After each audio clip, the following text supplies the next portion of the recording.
Climate change now. Just one of the chants from more than 1,000 protesters as they marched down Dunedin's George Street as part of the Strike for Climate Change event. The protesters escorted by police as the crowd made its way to the destination of the Octagon. Thousands of Kiwi pupils sopping pens for placards today, marching the streets for environmental action. The event is aimed at secondary school pupils, but children from primary schools also travelled to be at today's event, including these youngsters from Waitati School. Pollution is something bad that humans cause, and if we can put it down, it should help these animals survive.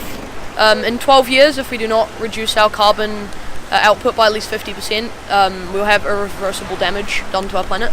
And my children are quite scared about the future, in particular ability to swim in the ocean. They're concerned about animals, they're concerned about climate change. Protests took place around Aotearoa, with events planned across the globe. Pupils from intermediate schools also joining their counterparts. Start acting now, because if we act now, then we'll have a future.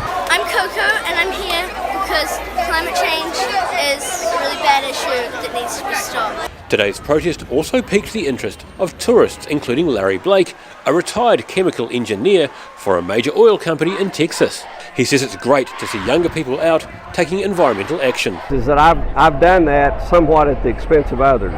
And so what I've had to do, and that we donate back to the university and try to do things to get other people to be engineers, to find other ways that we can have energy. The Strike for Climate Change global movement began last year when 16-year-old Greta Thunberg walked out of class to raise the issue of climate change.